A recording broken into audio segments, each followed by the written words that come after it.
마태복음 26장 47절부터 56절까지 한 절씩 교독하겠습니다. 말씀하실 때 12 중에 하나인 유다가 왔는데 제사장들과 백성의 장로들에게서 파송된 큰 무리가 칼과 몽치를 가지고 그와 함께 하였더라.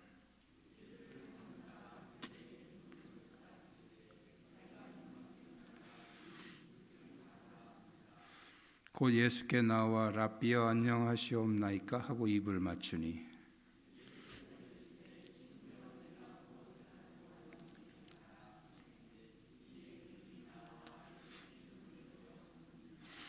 예수와 함께 있던 자 중에 하나가 손을 펴 칼을 빼어 대제사장의 종을 쳐 그 귀를 떨어뜨리니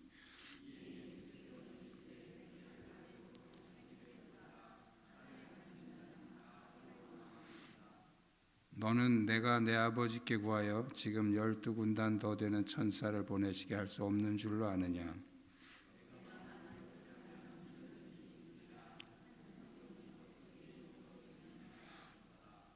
그때 예수께서 무리에게 말씀하시되 너희가 강도를 잡는 것 같이 칼과 몽치를 가지고 나를 잡으러 왔느냐. 내가 날마다 성전에 앉아 가르쳤으되 너희가 나를 잡지 아니하였도다. 그러나 이렇게 된 것은 다 선지자들의 글을 이루려 함이니라 하시더라. 이에 제자들이 다 예수를 버리고 도망하니라. 아멘.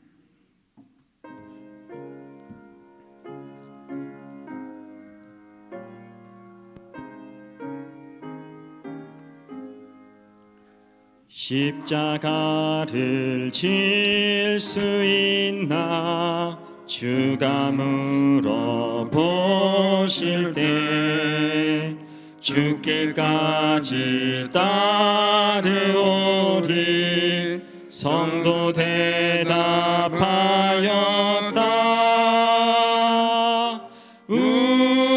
우리의 심령 주의 것이니 주님의 형상 만드소서. 주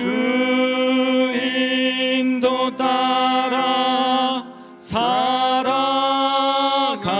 동안 사랑과 충성 늘 바치오리다. 너는 기억하고 있나 구원받은 강도를 그가 회개하였을 때 낙원 허락받았다.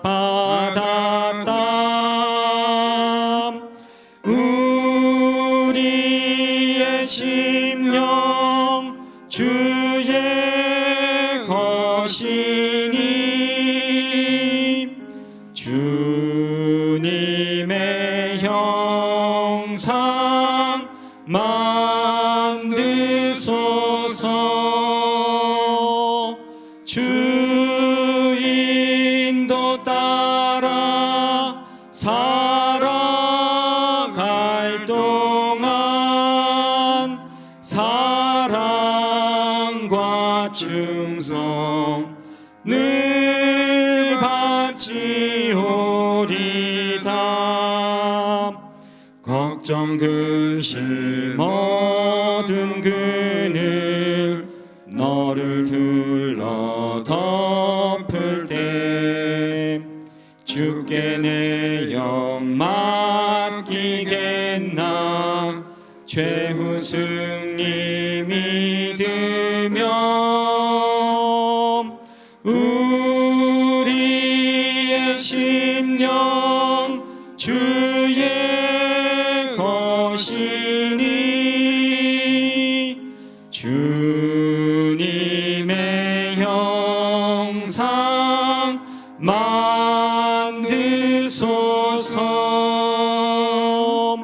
주인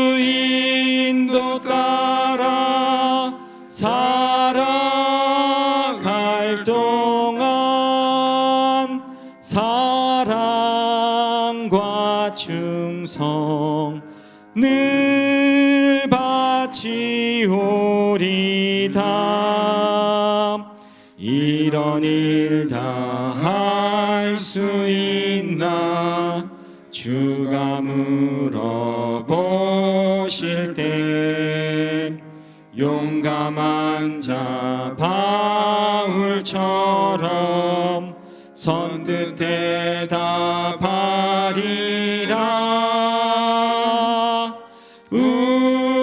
우리의 심령 주의 것이니 주님의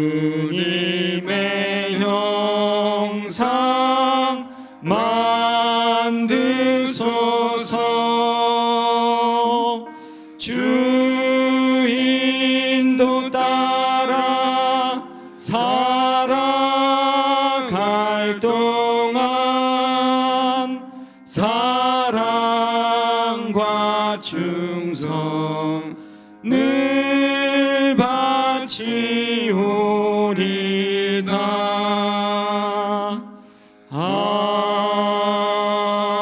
아멘.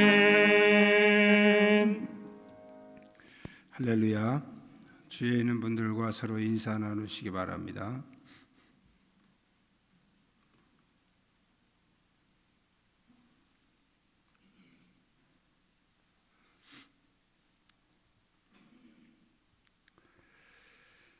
주님과 한 시간도 깨어있지 못하는 그런 제자들의 그런 한심한 모습을 바라보시면서 그들에게 말씀하시는 도중에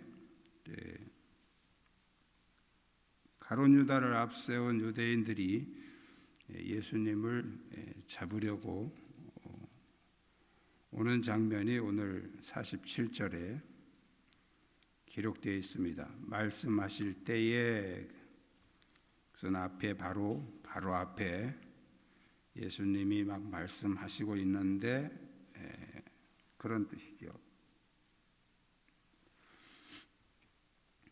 가룟 유다는 가증한 입맞춤을 하면서 예수님을 이제 그들에게 넘겨주고, 또 제자들은 다 뿔뿔이 도망가고 근거도 없는 죄목에 범죄자처럼 끌려가시는 그 예수님은 전혀 동요함이 없이 십자가의 길로 가셨습니다.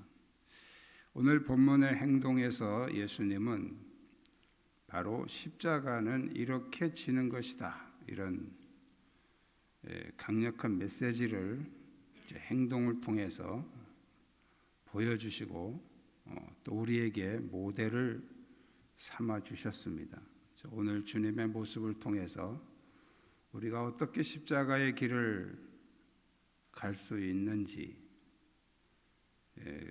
우리 그리스도인의 삶은 바로 십자가의 길을 가는 것입니다. 예수님을 따라가는 삶이죠. 그렇다면 우리에게 모델을 보여주신 그 예수님은 어떻게 십자가의 길로 가셨는지, 우리가 예수님을 따라 십자가의 길을 갈 때 무엇을 생각해야 되는지, 그것을 우리에게 오늘 말씀해 주고 있습니다. 오늘 말씀을 통해서 우리가 다시 한번 우리의 믿음을 정리하는 시간 되시기를 축복합니다. 우리 한번 따라 하시겠습니다. 배신의 아픔도 감수합시다. 예수님이 십자가를 지시는 과정에서 가장 마음이 아팠던 것 중에 하나는 바로 제자에게 팔려가는 배신감이었을 것입니다. 어떤 사람들은 가룟 유다가 아니었으면 예수님이 십자가를 지시지 못했을 것이고, 우리의 구원도 이루어지기 어려웠기 때문에 가룟 유다도 공로자다, 이런 해괴한 해석을 하는 그런 사람들도 있다고 합니다. 그러나 예수님이 십자가를 지시는 것은 가룟 유다 때문이 아니죠. 가룟 유다가 팔아먹었기 때문이 아니죠. 마태복음 26장 24절에 보면 예수님 이렇게 말씀하십니다. 인자는 자기에게 대하여 기록된 대로 가거니와 인자를 파는 그 사람에게는 화가 있으리로다. 그러니까 예수님은 이미 기록된 대로 가는 거예요. 인자를 파는 그 사람, 가룟 유다죠. 가룟 유다는 그 사람이 팔아서 예수님이 가는 게 아니고 예수님은 기록된 대로 가시는 거예요. 단지 가룟 유다는 하지 않아도 되는 일에 쓸데없이 끼어들어서 스스로 화를 자초했을 뿐이죠. 어쨌든 가룟 유다의 배신은 예수님에게 큰 아픔이었습니다. 차라리 나지 아니하였더라면 제게 좋을 뻔하였느니라. 이 말씀은 안타까운 마음의 표현이죠. 예수님을 배신한 것은 가룟 유다만은 아니죠. 제자들도 다 예수님을 버렸습니다. 오늘 본문에 보니까 이에 제자들이 다 예수를 버리고 도망하니라 그랬어요. 버렸다고 배신한 거죠. 베드로는 3번씩이나 예수님을 모른다고 저주하면서까지 부인을 합니다. 결국 예수님을 배신한 것은 가룟 유다만이 아니고 모든 제자들이 다 예수님을 배신한 겁니다. 그것이 예수님에게는 얼마나 큰 상처고 아픔이었겠습니까? 그러나 예수님은 그걸 감수하셨죠. 또 예수님은 미리 아셨고요. 미리 예수님은 제자들에게 너희가 나를 다 버릴 것이다 말씀하셨어요. 알고 계셨죠. 자, 우리가 예수님을 따라가는 길이 십자가의 길이라고 좀 전에 제가 말씀드렸습니다. 바로 우리가 예수님을 따라가는 길도 사람들이 다 우리를 칭찬하고 존경하고 그런 건 아니에요. 초대교회도 칭찬하는 사람들도 있었지만 한편에서는 핍박하고 비난하고 공격하는 사람들도 많았습니다. 또 함께 충성하다가도 배신하는 사람도 있었습니다. 십자가의 길에는 배신의 아픔도 감수해야 됩니다. 그것을 견딜 수 있어야 우리는 십자가의 길에서 승리할 수 있습니다. 두 번째는 따라하시겠습니다. 감정적 충동에 동요하지 맙시다.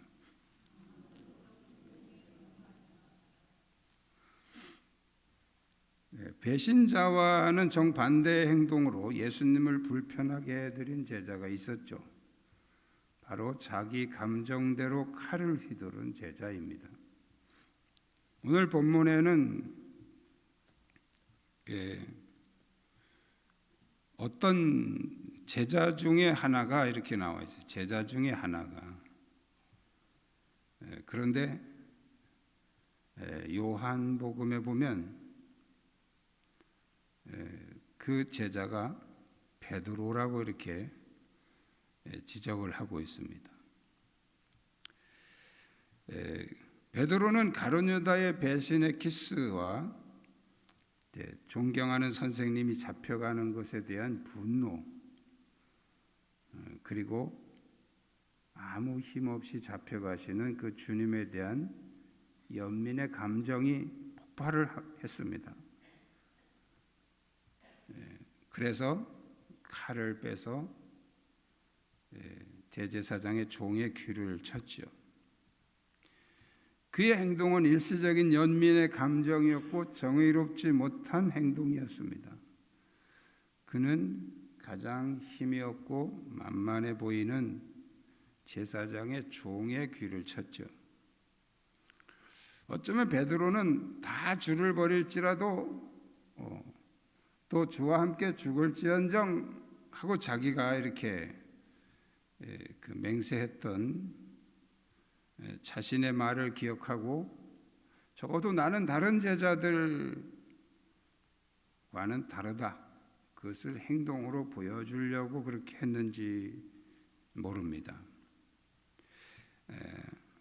아니면 그런 자신의 과감한 행동을 통해서 어떤 예수님의 반응, 그것이 칭찬일 수도 있고 또 예수님이 어떤 기적을 행하실 수도 있고 그런 반응을 기대했는지도 모릅니다. 어쨌든 베드로는 그 욱하는 성격에 칼을 휘둘러서 사람을 상하게 했죠.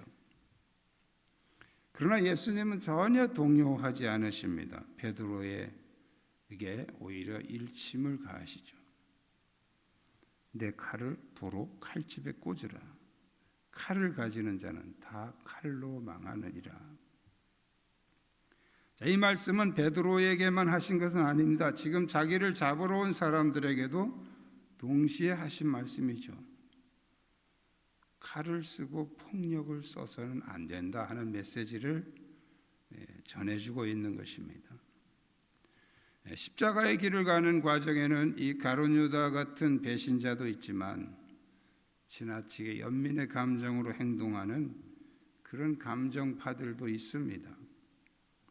그러나 이러한 감정에 동요하면 정확한 판단을 잃어버리고 감정적으로 행동할 수가 있습니다. 어떤 경우에는 그냥 아무렇지도 않았는데 옆에 와서 누가 막 감정을 부추기면 자기도 모르게 또 이 감정이 확 올라옵니다.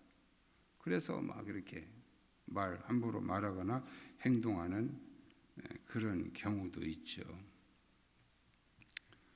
교통사고가 났을 때 그 현장에서 웬만한 장치를 다 해야 됩니다. 괜찮아요 그냥 가세요 이렇게 그냥 갔다가는 호되게 당합니다. 왜 그러냐 하면 집에 가면 옆에서 사람들이 막 얘기를 해요. 교통사고는 그것도 사고인데 네가 괜찮다고 그냥 하면 어떡하냐. 빨리 병원 가서 엑스레이도 찍어보고 막 진단도 받고. 어떤 경우에는 그렇게 보내놓고 뺑소니 사고로 또 신고하는 또 이상한 사람들도 있습니다. 그래서 그 자리에서 가능한 경찰을 불러다가 증인을 세우고 이렇게 처리를 해야 됩니다. 사람들은 어떤 말을 들으면 이 감정이 쉽게 동요를 합니다. 자기가 그냥 아무렇지도 않게 생각했다가도 또 이제 갑자기 막 감정이 변화가 일어나죠. 우리가 십자가의 길을 가는 길에도 마찬가지입니다. 주변에서 우리의 감정을 흔드는 어떤 사람들의 말, 어떤 사람들의 행동, 그런 것 때문에 우리가 쉽게 흥분하고 동요를 하게 되면 우리는 판단력을 잃어버리게 되는 것이죠. 능력이라고 하는 것은 흥분하고 큰 소리 치는 데서 오는 것이 아니고 바로 고요함과 흔들리지 않는 진리에 서 있을 때 오는 것입니다. 베드로가 칼을 휘두르고 사람들을 놀라게 하고 큰 능력이 아니죠. 그건 정말 힘없는 사람들의 반항일 뿐이죠.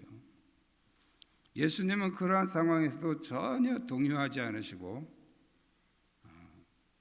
침착하게 베드로의 행동을 꾸짖으시면서 자신의 갈 길을 가셨습니다.